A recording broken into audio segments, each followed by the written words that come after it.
welcome to the romance track here at Continual. I'm your host, Gail Z and Morgan Brice. And today we're going to be talking more about Valentine's Day and romance and love. So before we get into all of that good stuff, let's have our panelists introduce themselves, starting with you, Anna.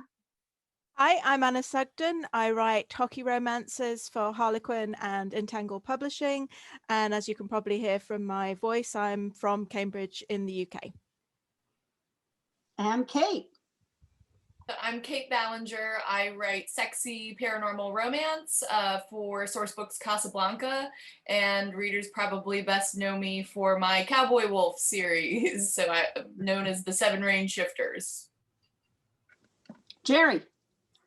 I'm Gerri Russell. I write Scottish historical romance for Thule Publishing, and I've been working on a series about the witch trials in Scotland. Cool. Nancy Harkness. Hi, I'm Nancy Harkness. I live in New Jersey. I write contemporary romance with Montlake, and my current series has a touch of suspense as well. Cool. Richard. Oh, we can't hear you. Try again. Can you hear me? Go. Yep. Okay. Hi, I'm Richard Amos. I write urban fantasy with slow burn romance, and I'm indie published, and I'm from the UK.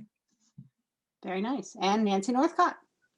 I'm Nancy Northcott. I write historical fantasy with romantic elements for Falstaff Books, and I independently publish several subgenres of romance, including romantic suspense, paranormal romance, which is currently not up because it's being rebranded, and kind of a hybrid romantic spy adventure series.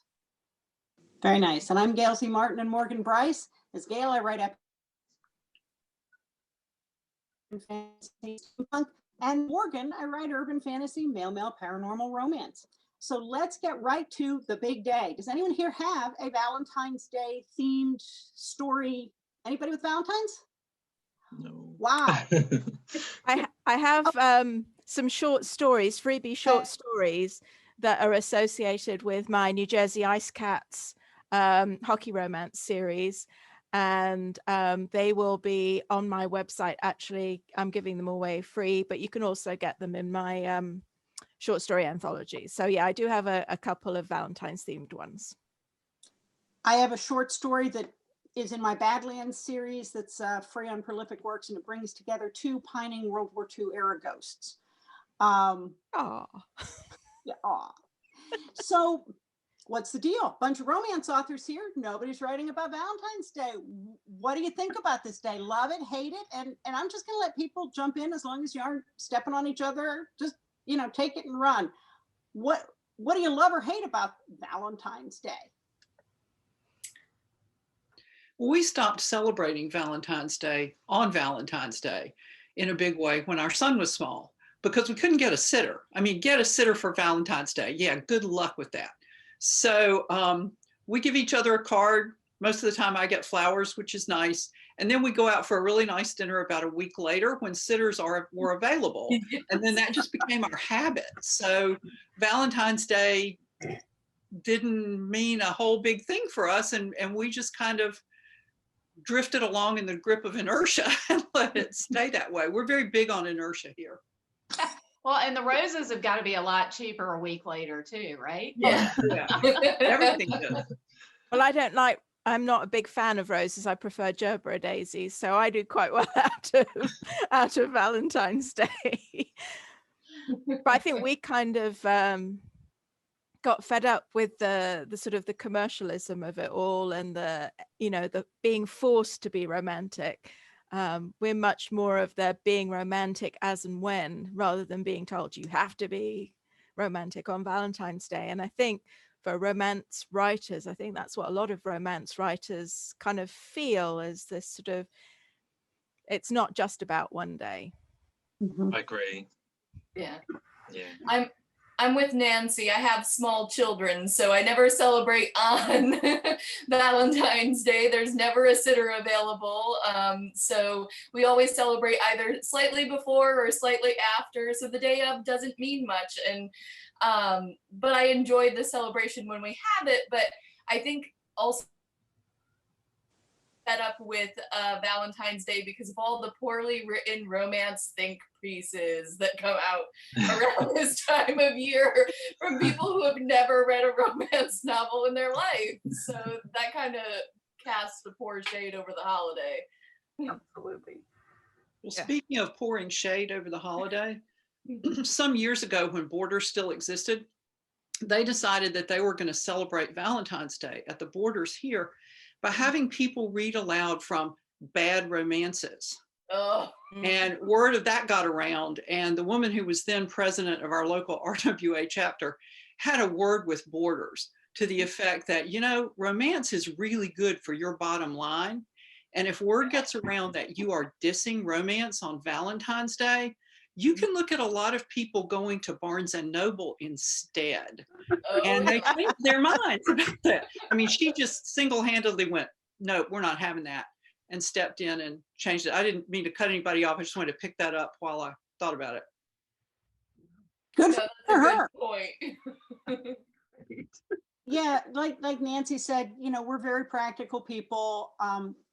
Our kids are grown now, but 3 of them try getting a sitter. And the menus change. So it's always a more expensive, fewer options menu, if you could even get in.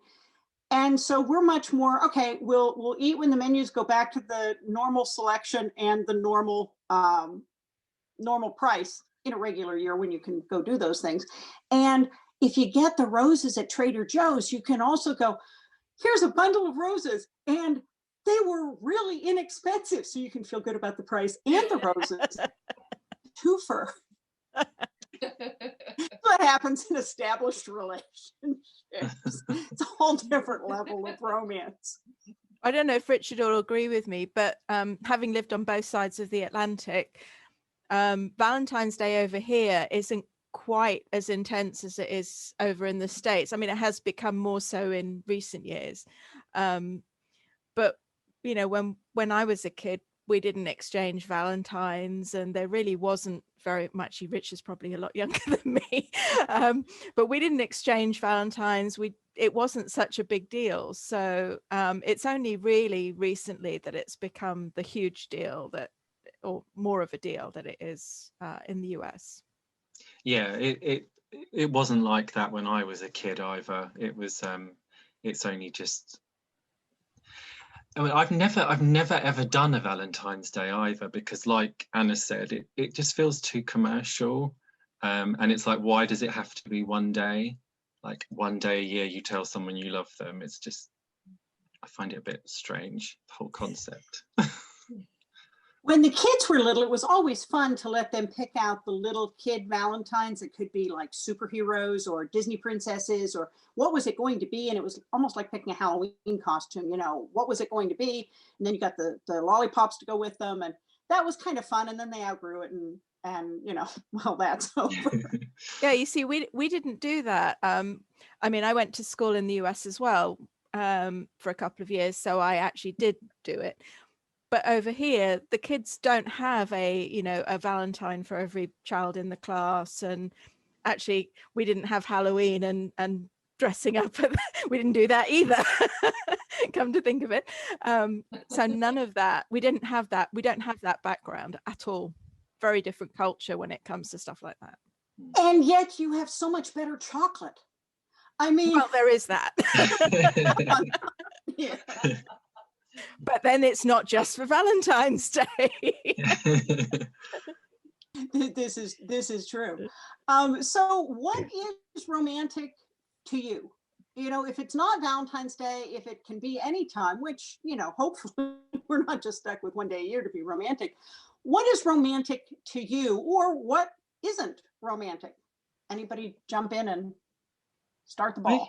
I think the small things are more romantic. You know, like I was thinking about this the other day. The small things, when you've been with someone for a long time. I've been with my partner for about 14 years, and it's, you know, the little caring moments, like when they make a drink for you, or when you wake up with them and they ask you, are you feeling happy this morning? And little sweet things like that, rather than the grand sweeping gestures. I that to me is romance.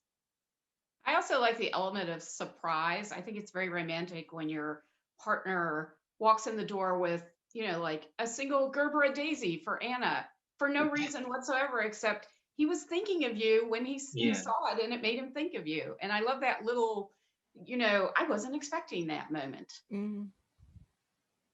My husband's a very practical man, and early in our relationship, he knew I liked roses. So he decided to go out and buy me not a dozen roses, but a dozen rose bushes so that I could have roses all the time. And it's sweet that, he thought beyond just the moment into, they keep growing and growing and blooming, and I have roses all the time. It's those kind of things that are romantic. It's also nice because it's your husband's practical, so it's appropriate to him as opposed to just being what other people would do. Right. Yeah, I mean, we've been married for 33 years. And so it ranges from the really big gesture, like the needle-phobic husband who holds your hand and tries not to pass out when you're getting an epidural in the delivery room and the needle's this big, seemed that big at the time. Okay, honey, I've got your hand. I just can't look. You're there. I appreciate that. To the, I'm going to take the garbage out because I know you hate taking the garbage out. And we both hate taking the garbage out. So that's an opportunity for us both to jump in. But I agree. It's the little things. Nancy, how about you? Nancy Northcott. Oh, me. I like the little things too, the things that are day in and day out. But I like surprises. When we were first dating, I couldn't find my lotion. And I get obsessive when I can't find something. It really irritates the living daylights out of me. And I have to turn the place upside down. And I had turned my apartment upside down and not found the freaking lotion. So I went off to work in a really bad mood. And he had a key to my apartment at that point because we were getting pretty serious. And I came home from work to eat lunch. And there on the dinette table was a bottle of my preferred lotion with a vase with 3 yellow carnations in it. Oh, And it was just a perfect surprise, and things like that are nice. And things like Gail was saying, we take out the trash. Well, he just recently took out the dead mouse, and I really appreciate that. So anybody have a funny story of a Valentine's Day went wrong? It could be a long ago date or something that, a good story you've heard or something that happened to your characters. I won't tell mine in detail because I told it on a different panel, but my first date with Larry, I joked that he had to marry me to keep me from taking him on more dates because every single thing I picked, trying to show off the city to its best advantage, trying to take him to these romantic things. It turned out he was allergic to it, or it wasn't his kind of thing. I didn't ask any of these things because I wanted it to be a surprise. It was like supposed to be the perfect date. It was failure after failure after failure. And so of course we got married. But it was like, I think I overthought this. I love to see that kind of thing in a story where it turns the trope on its head, where you think they're going to be having this incredibly Hallmark romantic moment, and I don't know, somebody sets the table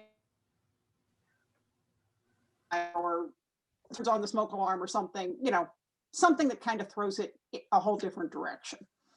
Or do your characters have better luck than I did? No, I had a particularly romantic moment one Valentine's Day with a former love. As I said, I like red roses in the garden and stuff, but I don't find red roses romantic for the reason that they are kind of cliched. And this particular man had brought me no Valentine's card, but a red rose that he'd bought from a petrol station locally, still in the petrol station bag, and just handed it to me like that. Power. And it was just like, Yeah, the amount of thought that went into that was really, I should have known then. So yeah, that's my Valentine's Day that didn't work out. And it's really the thought, isn't it? It you know, I get credit even though everything I picked didn't work out the way I thought it was, because it really looked like a lovely date on paper and I tried. And sometimes that's all you can come away with, isn't it? You know? Oh yeah. Or do things always work out for your characters the way they planned? Gerri, you're shaking your head. Tell us about it. The best part is when I had a story once with a heroine who was, it was basically the Bachelorette in medieval Scotland. And so she had 5 suitors for her hand in marriage, and she couldn't figure out which one she wanted to marry. So she decided to do a competition, and they're all super excited about this because they're warriors. So they're thinking, you know, armed combat and all this stuff. No, she made them sew and cook and, you know, do sweet little things for her. And it was very funny to watch them go through that very painful process, especially the sewing one, of, you know, trying to make something for her. And they tried very hard, but it didn't work. Those are the kind of things that I like, torturing them so that it shows their true personality. Well, I did a book once. My critique partners complained because they would get, you know, a chapter or 2 once a month. And for some reason, I felt like frustrating my characters in this book. So they would get right up to the moment they were about to kiss, and then something would stop them. And then the next time it happened, something would stop them again. And my critique partners finally said, oh, for God's sake, just let them kiss. We can't take it anymore. So yeah, it's fun to do stuff like that. But we like to torture our characters, right? Otherwise there'd be no story. Yeah, I like to be mean to my characters. They have to suffer before they're happy. Of course. When people say, Some of mine almost. oh, sorry. No, go ahead, Nancy. Well, when people say, so which one of your characters would you really like to be? And I'm like, none of them. I put them through the mill. Why would I want to do that? No. Yeah, I mean, several of mine almost died, you know, before they really figure out that that's the grand gesture, is racing in to save the other person's life, whether it's from a mafia hitman or a deranged paranormal serial killer or a dark witch lord, as the case may be. So, you know, it's like life or death there at the moment. No, I really don't want to swap places with any of my characters. They're much braver than I am. Now, how about the anti-Valentine's Day trope? You know, the curmudgeon, the one who doesn't believe that there's ever going to be anybody, or a person who just hates Valentine's Day. Have you ever played with that trope, or had somebody who, you know, really kind of had to get bashed on the head before they knew what was going on? Clueless counts too. One of my characters from one of my series, it took him a long time to accept the fact that he could be loved, because he had quite a horrible upbringing. So I quite liked writing that, kind of like that trope where he has to realize that there is love in the world. It isn't all doom and gloom, and you are worthy of being loved. Mm-hmm. So yeah, I've done that. Kait, you've been quiet for a while. I see you hiding over there. So I would say most of my heroes are kind of grumpy curmudgeons at the beginning in a way. And then they have to be put through the ringer in various, you know, different variations for each one. But I would say that the grumpiest among them in regard to romance was the hero of the 3rd book in my series. His name's Rogue, and it's from Wicked Cowboy Wolf. And he has this really, you know, dark background and has basically the belief that all romances end tragically. And of course, you know, it's a romance novel. His romance is not going to end tragically. So he kind of has to overcome that belief that, you know, love is not something that ever works out for people.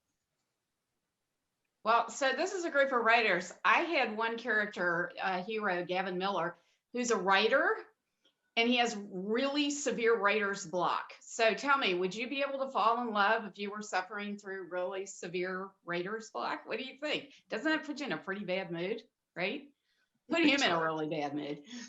That just immediately throws me into the opening scenes of Romancing the Stone, except she doesn't have writer's block.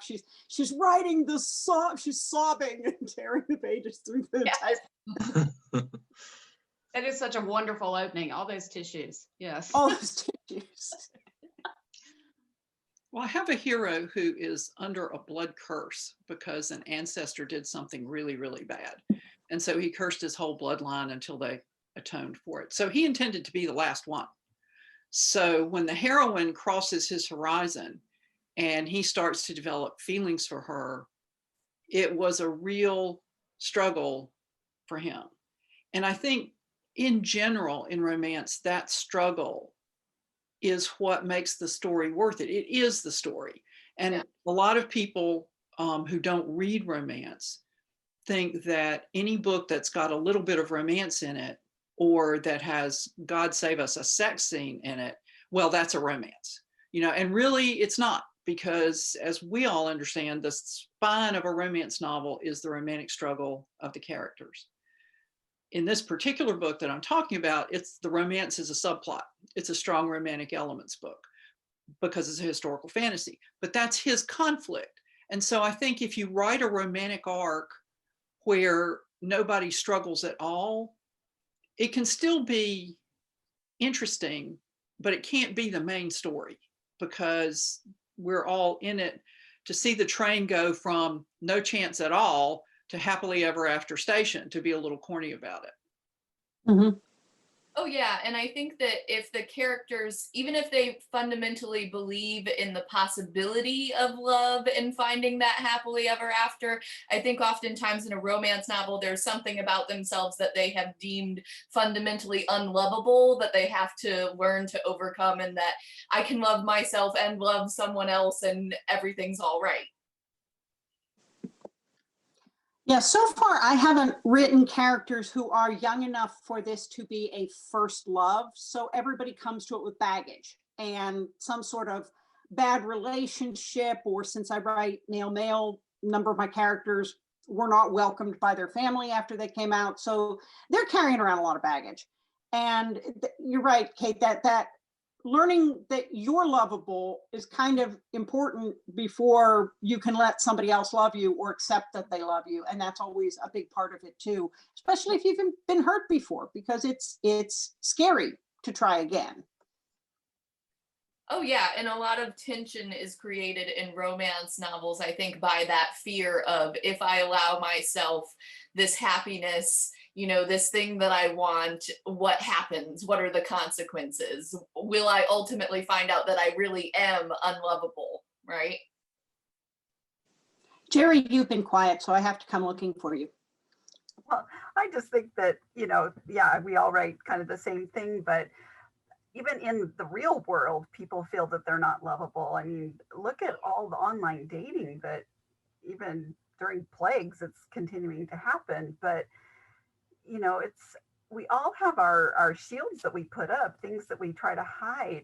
And as writers, we live in the real world and we look at these people around us. And a lot of people that don't like romance think that it's because we overhype it, that, that doesn't exist. But when you really do find that one person that is the person for you in real life, that is like the best thing ever. And we make that happen on the page again and again and again, because, all of us experience that.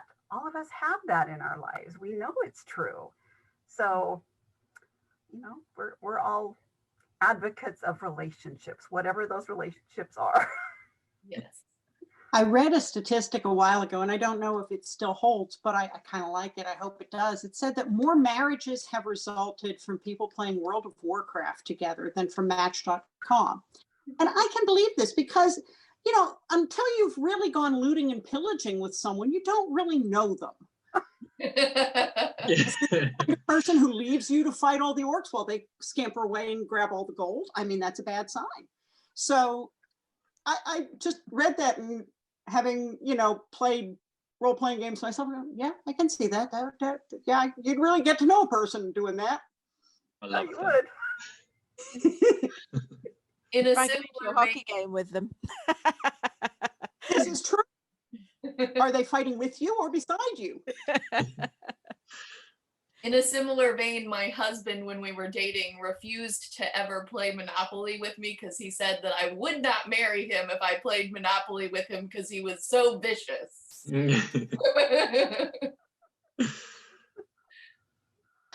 I can believe that. That competition, that competitive streak can come out. Yeah. Sometimes it's better. Little did he know that I am equally as competitive. So it was a good match. Speaking of which, you brought up good matches, and sometimes you have opposites attract, or you have people who everybody else looks at them and goes, huh? But they're perfect for each other. Have you ever brought that in, or had characters who thought that about themselves? Oh yeah. But I mean, for me personally, I like to sort of play with that trope in different variations. So like the first book in my 7-Range Shifter series, I think it's opposites in the fact that he's a wolf, she's not. And then you've got like enemies to lovers, I think kind of plays on that trope too. They both have different goals, different ideals. And so I think a lot of, well-known romance tropes are just sort of variations of opposites attract, right? And I definitely play with that a lot. I have particularly, I had mentioned Wicked Cowboy Wolf before. That's my 3rd book in my series. And that one definitely plays with opposites attract because the hero is this sort of very dark anti-hero, and the heroine is like definitely an opposite to that. She's artistic and sunshiny and optimistic, right? And so they really just, it's that grumpy sunshine trope that we love in romance, where you don't think they're ever going to mix with one another, but of course, she brings sunshine to his darkness. He kind of grounds her in reality a little bit, so they end up, evening each other out, and it's about that balance, I think. In my story in Christmas at Canaan Castle, The Last Favor, the hero has always been grounded in family, even though it was just him and his parents, and then it was just him and his dad. And as the story opens, it's just him because his father's recently died. And so the holiday and all the family emphasis on the holiday is kind of making him question his life choice to be a secret agent and a loner. And his partner is there watching his back as part of the suspense plot. And she comes from a family that is broken and should have broken sooner because the atmosphere in the family was so toxic. And so for her, she just decided long ago that marriage and family, she didn't know how to do that. And if she tried to do that, she would just screw it up. And so it's a similar kind of thing. He's a family man and beginning to feel more and more like that's what he wants to focus on as the story goes on. And she is totally terrified to take that step. And I think a lot of romance novels are built on that, not just fear of getting hurt, but terrified that you're going to mess it up and mess up this person you care about in the process. Yeah. Sometimes, people appear more different on the surface than they are underneath. My Badlands series has a psychic medium and a skeptical homicide cop. And the homicide cop had an experience with the supernatural in a case, and it lost him his job. And so he really doesn't believe in these woo-woo types. And the psychic came from kind of a very cold, emotionally distant family.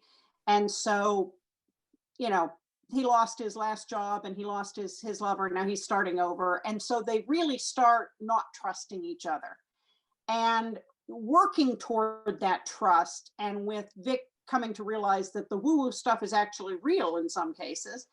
And they go home to Vic's huge, loud Italian Catholic family in Pittsburgh, and he's the middle brother, and he's got bigger brothers grabbing him and giving him noogies. And now all of a sudden, you know, Simon gets to see him in a very different role, and a family that accepts him, you know, lock, stock, barrel, paranormal vision, and yeah, he's gay, so what, he's my brother. And that just kind of changes everything. And I love seeing characters start out apart from each other and then turn that corner and start to see more how they're alike than how they're different. That to me is just one of the most wonderful parts of the buildup. Well, and I think, isn't that why romance is such a wonderful genre? Because it is about people coming to understand that they're more alike than they are different, and opening themselves up to that realization and that vulnerability. I mean, that's what makes romance so wonderful, I think. So is there a trope that you haven't played with yet that you'd like to someday? Or maybe one that you might not ever, or one that you just love to read? So most of my books are had been enemies to lovers, and so I had recently sort of remedied the fact that I had a trope I wanted to play with that I hadn't yet, and it was just the opposite of enemies to lovers, which is friends to lovers, right? And I think I had kind of resisted writing that for a long time, because I like enemies to lovers exactly because of the escapism of it. Like, you know, I don't imagine myself ever falling in love with an actual enemy in real life. But my husband and I were a friends to lovers romance. We were friends for several years, dating other people before we ever considered dating each other. And so I think there was a level of fear that I wasn't going to execute this right. But I did that for my most recent book, which is the 5th one in my 7 Range Shifter series, which won't be out for a while now. But it was kind of refreshing to go into a trope that I had kind of resisted for so long. And I always try to incorporate new tropes that I haven't used before, because I think that keeps things interesting. But this one was the biggest leap, and that was really fun for me. I'm part of an anthology called Who's Your Daddy? A DNA anthology.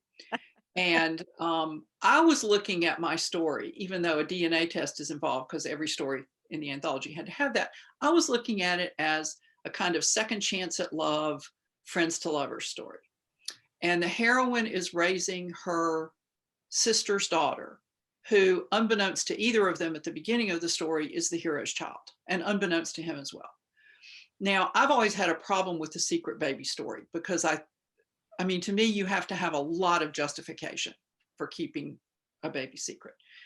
So I was really looking at it more as dynamic between the adults, and writing that story was like slogging through molasses. It just was not coming.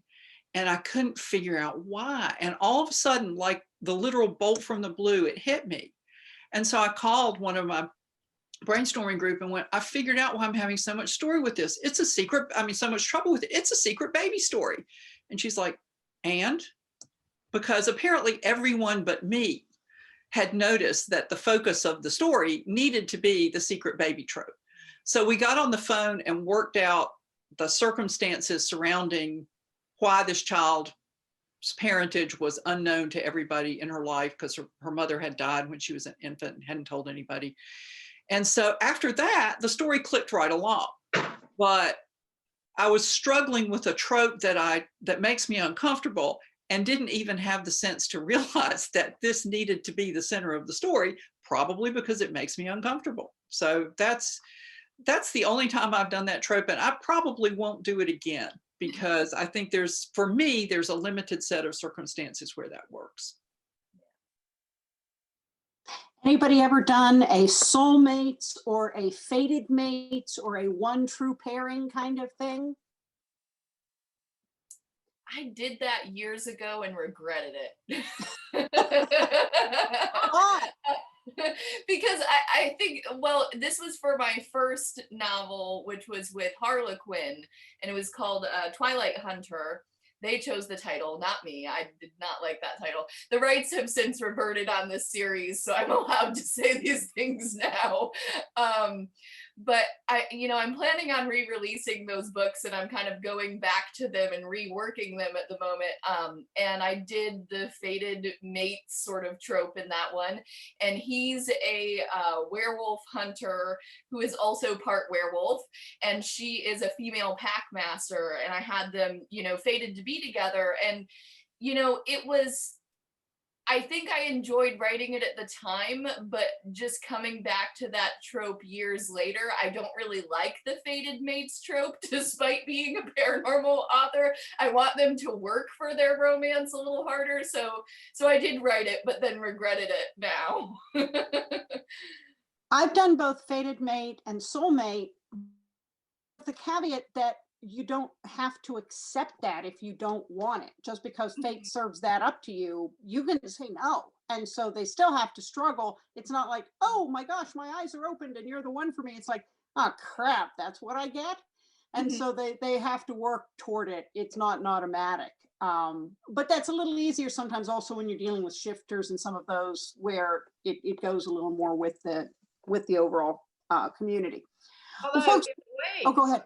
Sorry, I was just saying, in a way, that's kind of like an arranged marriage in circles, right? So you can put a lot of conflict in that. I mean, I kind of am jealous of you guys being able to do that in paranormal. It sounds like fun to me. Well, yeah, you're right. It is very much kind of like the arranged marriage where they actually end up liking each other at the end, or something works out finally for them to get the right person. Yeah, I think it can be fun. I think it was for me just being a baby writer at the time. Like, I didn't do it the way that now the writer me would think is appropriate, sort of thing. And I think it's very easy when you're writing that trope to fall into the idea of insta love. Like they're meant to be together, so they're gonna instantly, everything works out great, right?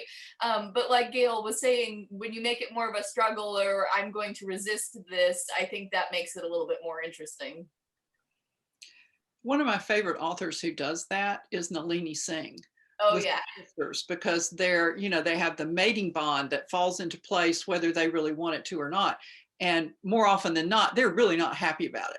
And on the occasions when they are happy about it, there are all these other surrounding complications that make it not such a good thing. And, that's a consistent motif in that series. And she manages to keep it from ever getting stale, which I think is a real accomplishment. Well, folks, we are actually at the end of our time. So I'd love to go around again, have everybody talk about if you've got a book that's recently out or coming out or will be out shortly or on pre-order, whatever it is, tell us about it.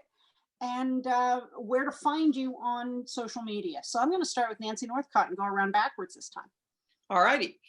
I have a website, nancynorthcott.com. I'm on Twitter more often than is good for me. And there I'm at Nancy Northcott. And that's probably the easiest way to actually connect with me. My latest release is my story in the Trick or Treat at Canham Castle anthology. And I've also separately released The Last Favor from the Christmas anthology. And that's pretty much it for now. Okay. Richard? So you can find me best on Facebook, Richard Amos author, or in my reader group, Richie's Round Table. I had a new book come out on Friday. It's the second in my new series, Fallen Fire is the name of the series. And it has dragons and angels and catnip cigarettes and crazy, dark fantasy things and romance, of course. Nancy Harkness. I just had a book come out at the beginning of this month, The Agent. It's the third book in my consultant series, and it's contemporary romance, as I said, with a touch of suspense. A hair salon owner acquires a stalker, and a former FBI agent helps her scrape him off. You can find me mostly on Facebook, and also I have a website, nancyharkness.com. Cool. Gerri? My latest release is Much Ado About a Scot. It's part of the All the King's Men series. As I said, it's about the Berwick witch trials in Scotland. And you can find me at Gerri Russell on Facebook and gerrirussell.net online. Awesome. Caitlin. Oh, me. Sorry, there was a delay. So my latest release is Wicked Cowboy Wolf. That's the third in my 7-Range Shifter series as far as paperbacks and ebooks go, but I did just have an audiobook of book 1 in the series come out, Cowboy Wolf Treble. And then I also have a recent sort of freebie release up with 1001 Dark Nights. It's a short story anthology with me and like 35 other authors that's free to grab right now. And readers can find me on pretty much most social platforms, but I probably chat most frequently with readers via my newsletter. I love to email back and forth with them. So they can find me at kaitballenger.com. Very nice. Anna? Okay, well, I'm probably most often on Facebook. I'm trying out Instagram because I have a new release coming on the 22nd of February, and that seems to be where a lot of the publicity goes. My website is annasugden.com. Most of you here won't have seen it yet, and it's on paper, but this is my first book for my new series with Entangled. It's called Hot on the Ice. It's the Docker's Score series. And I've also just recently re-released the first 3 books in my New Jersey Ice Cat series with, and I have to show him because he's just so gorgeous. So the re-release covers are out this week as well. So very nice. And let's see, as Morgan Brice, I've got the audiobook for Loose Ends that just came out. That's the 4th book in my Badlands series. And the latest release has been Imaginary Lover, which was part of the Beyond the Realms series, but it's set in my Fox Hollow universe, which is shifters and supernatural creatures and all that. And coming up next is a story in a multi-author paranormal romance retelling of classic fairy tales with a male-male romance twist that'll be out in March. And then another multi-author series project that'll be coming out in April. And so got a lot of things, a lot of irons in the fire, and you can find me most often on Facebook, but you can also find me at morganbrice.com.